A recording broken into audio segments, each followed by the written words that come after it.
So I think my talk's a little different than yesterday in that I'm much more talking about the United States and parts of Latin America, the developing world, and I'm thinking a lot more about trying to develop what I see as an agenda for social justice and public space. Public space offers an empirical means of thinking about diversity in the creation of a more just city.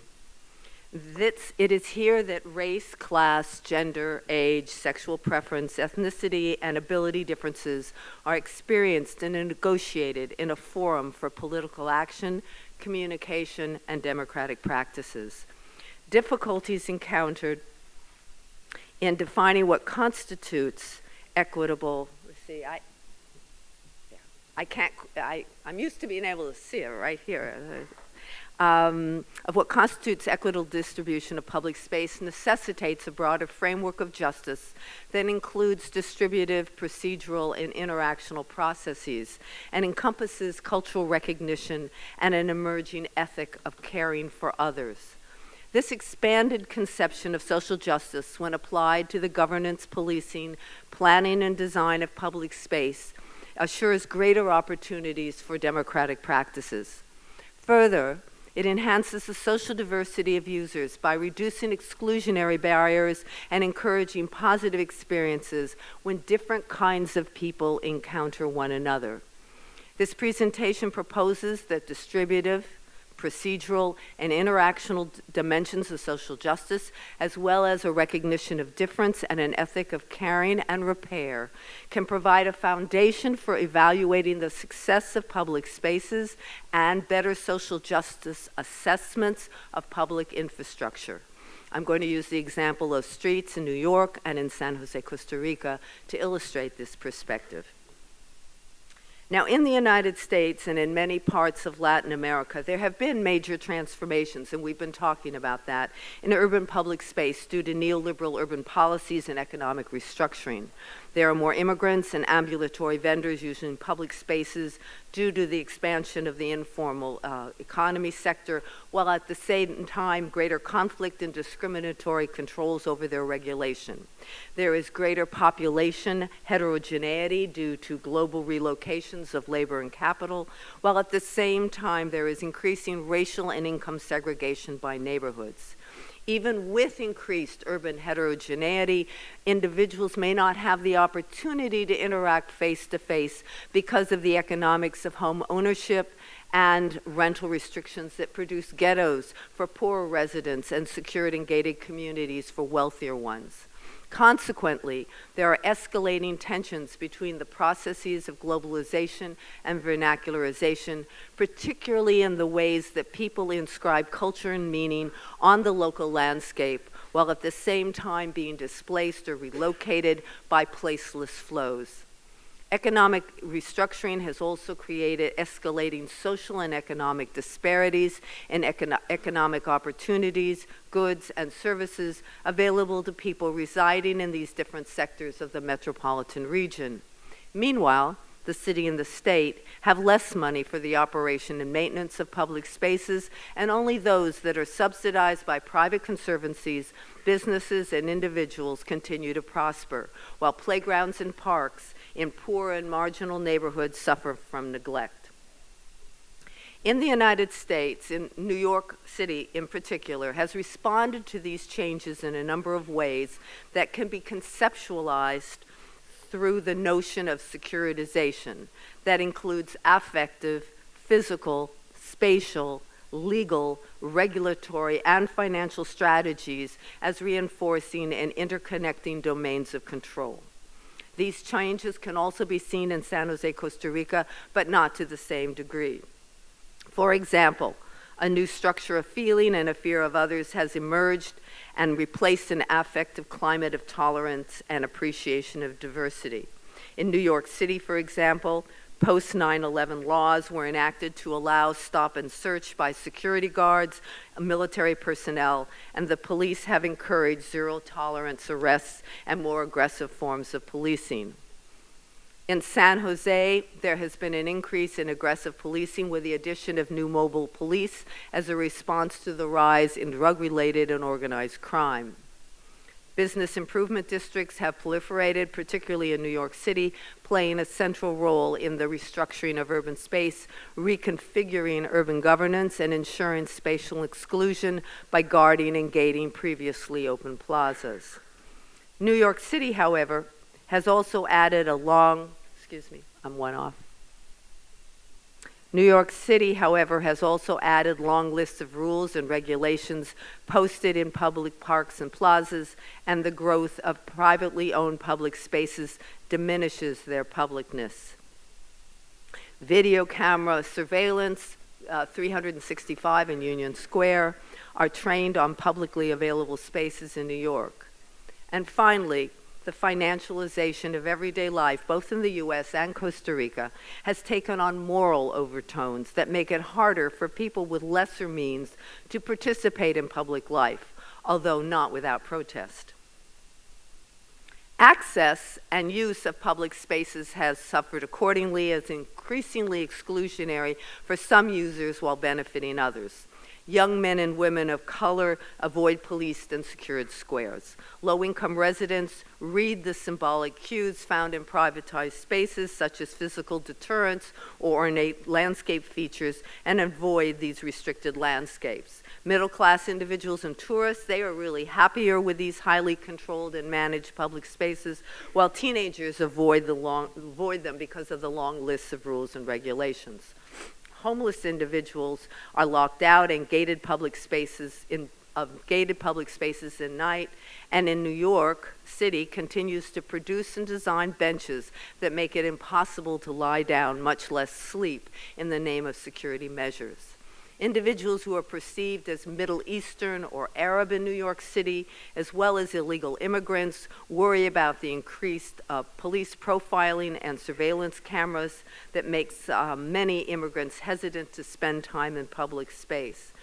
In addition, street vendors, which we've talked a lot about both in New York City and in San Jose, are having a more difficult time because of the new regulations and the degree of policing and surveillance.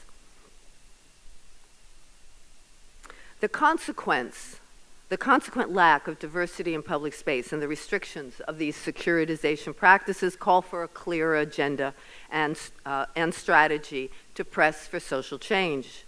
But to have a greater impact on design and governance practices and urban policy making, a clear moral and philosophically based argument and evaluative framework is necessary. I think a strategy is needed to illuminate the harmful long-term consequences of securitization and highlight the dangers of neoliberal urbanism in producing a more restrictive public realm. With these corresponding changes in public space, clearer arguments are needed to justify the criteria by which urban spatial transformations can be considered unjust and provide a stronger juridical and political footing for activism and contestation. Drawing and expanding on the work on social justice in cities, I want to offer 5 propositions to define the kinds of social justice we should demand for public space. I conclude, if I have time, by applying each to the streets of New York City and Costa Rica. Distributive justice. Distributive justice refers to questions of how the wealth, rewards, benefits, and burdens of society should be distributed to achieve a just city. The discussion revolves around whether economic benefits and burdens should accrue to individuals equally, according to need, according to merit, or disproportionately to those who are least well off. A focus on distributive justice generates 2 important kinds of questions. What is the geographical distribution of public spaces across the wider urban environment? And does the distribution of public spaces across the landscape ensure that inhabitants across the city have access regardless of their wealth and or ability to pay, or do they experience some kind of locational disadvantage? One example is the way that children's playgrounds are distributed in Prospect Park, Brooklyn, where I live, where there are 3 playgrounds on the wealthy and white side of the park and none on the poor and black side of the park. Public space and recognition. Now, alongside redistribution, recognition seeks to address the systematic devaluating and stigmatization of some urban identities and ways of lives in cities. Disputes over all sorts of urban issues, and we've been talking about that for the last 2 days, are instigated by groups who argue that their particular values and needs ought to be taken into account. When such groups feel that their identities and ways of being in the city are unfairly denigrated or stigmatized, social justice becomes a matter of status and has an intersubjective dimension. Intersubjective dimension. The pursuit of equality involves working against cultural patterns that systematically deprecate some categories of people and the qualities associated with them. With respect to public space and social justice, a focus on recognition directs attention to the norms of use and behavior that are entrenched in the provision and regulation of public spaces. A clear example, for instance, is the way that the sights, sounds, smells, and practices associated with some migrant groups are discriminated against through regulations that explicitly or implicitly universalize the norms of people who claim the status of host in some urban parks and the recognition of other spatial practices. Interactional justice. Now, the concept of interactional justice is about the quality of the interpersonal interaction in a specific place or situation. Psychologists have found that to a large extent, that individuals make justice appraisals based on the quality of the treatment they receive. Attributes of interactional fairness include truthfulness, respect, propriety, and justification. In terms of public space, interactional justice is reflected in whether people are being treated in a discriminatory way or whether they are targets of harassment, insults, or rude behavior. Whiteman has found, based on a meta-analysis of empirical studies, that a positive interactional justice climate and respectful interpersonal behavior significantly increase cooperation throughout the organization. During Occupy Wall Street and the uprisings of Tahrir Square, for example, there were repeated reports of a palpable climate of trust and cooperation that developed among the protesters who were committed to treating all participants occupying those spaces with respect. Care and repair. Since interactional justice based on respectful treatment and an absence of physical and verbal abuse contributes to increased cooperation, it also follows, and I think this is new in our thinking on social justice, that pro-social behavior, such as caring for others and participating in the repair of the environment, also constitutes a form of social justice in public space. While not as well developed, in public space and planning policy, women's environmental activism is often described in these terms, and the core proposition of ecological integrity is based on the politics of care. Political solidarity and social solidarity is often built out of caring for others and the environment.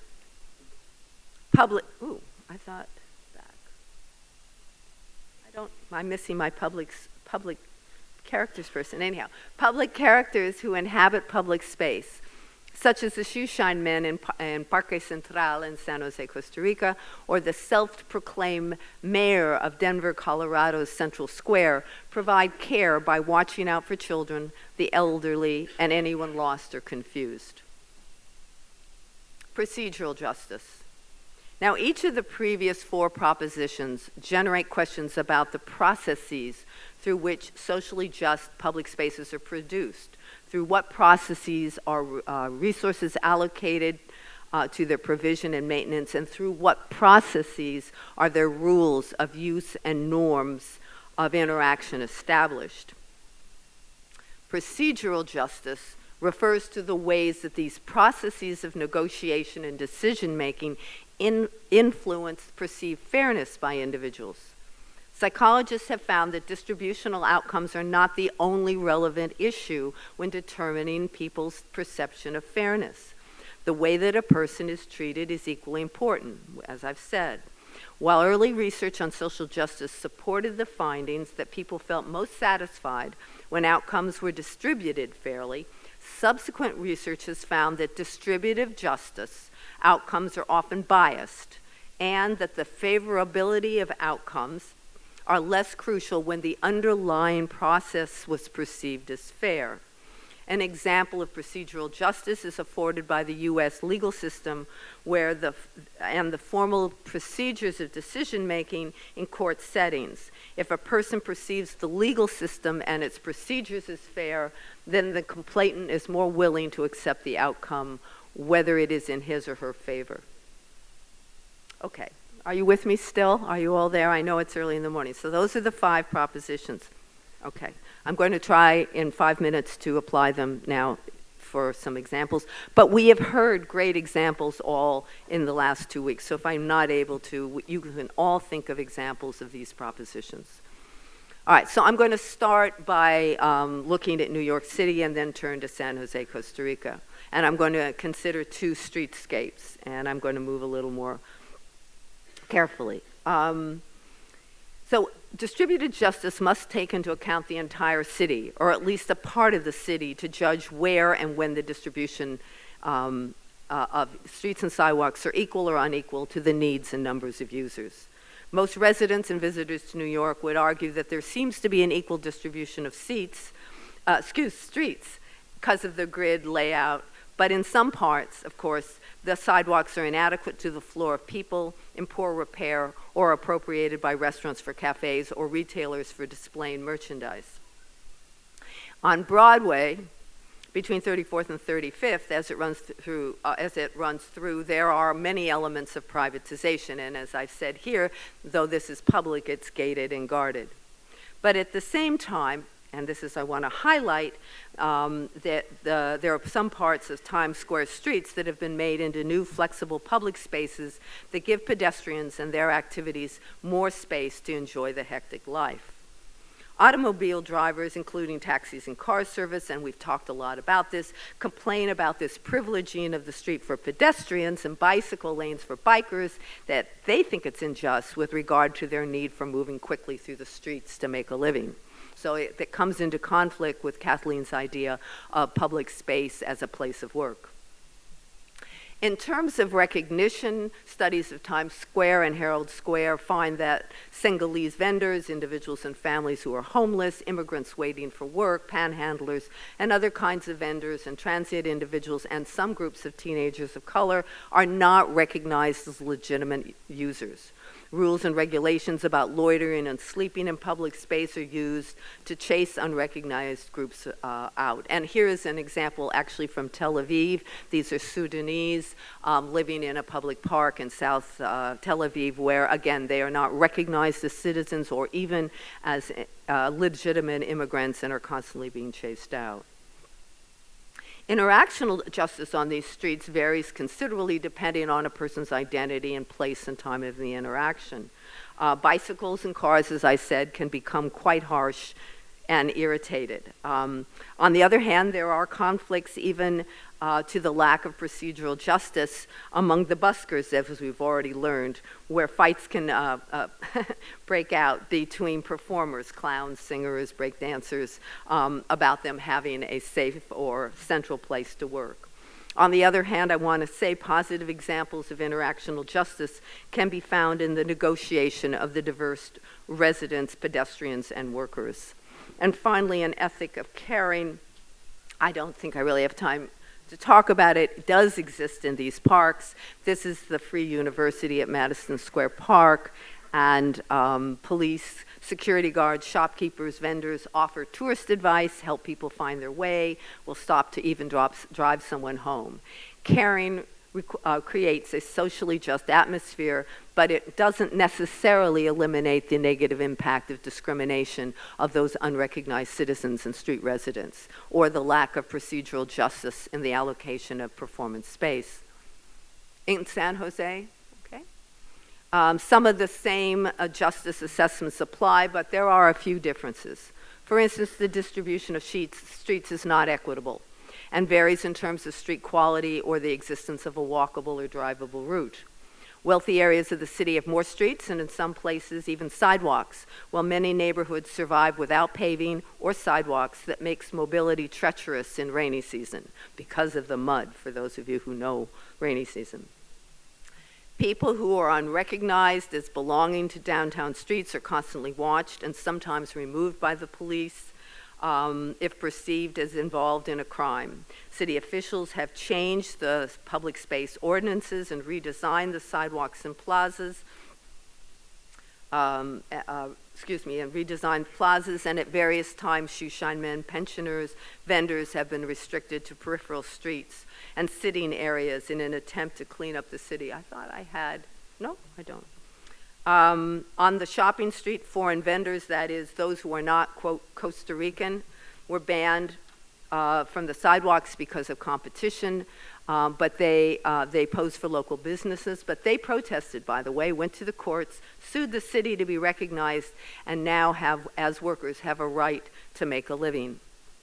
These practices of restricting the use of the streets and sidewalks are imposed through procedural processes such as denying license to vendors who want to work, and powerful institutions such as the National Bank that funds the Plaza de la Cultura, the National Theater run by the Ministry of Culture, the Hotel of Costa Rica, a private tourist hotel, exert pressure on the municipal authorities to restrict those who can use the streets, sidewalks, and plazas in ways that encourage middle class and tourist use. Many forms of control are employed, including special programming, gating of spaces, professional guards, additional tourist police. And finally, interactional justice suffers from some of the same problems, but my experience is Costa Ricans like to vivir tranquilo, a little calmer. So the level of disputes usually seems muted, at least from my New Yorker point of view. Many of the encounters with the police authorities observed were respectful and calm. However, the bouncers from the hotel and from the National Theater are much more vocal and forceful than the police. And people who are asking for money from tourists are often treated quite roughly. The ethic of care in Costa Rica also takes a more individual form than that in New York. It's rare to observe the volunteers that you see in New York helping on the streets, but individual acts of kindness are always there. Let me just conclude. So let me just conclude by saying, I think I'm out of time, that what I think I'm trying to communicate is we need a call for a much broader definition of justice. Normally, a just city is seen as distributional justice. That's what we're usually thinking about, allocation of space. And I want to leave you with the idea that just fair allocation of space is not adequate. We need distributive justice, and we have to answer these questions. Is there equal public space for everyone? Is it a fair allocation? Recognition of difference. Are people recognized as individuals with rights to public space? Are the rules of use based solely on the norms of the dominant class? Interactional justice. Does the public space allow for all individuals to interact safely and fairly? What about women, teenagers, people of color, especially in the United States? Ethics of caring. Does the public space encourage people to help one another and to practice stewardship of the space? And finally, procedural justice. Is there a way for everyone to gain access to public space? Is there a fair system to apply for the use of streets, say, for parades and demonstrations? Thank you very much.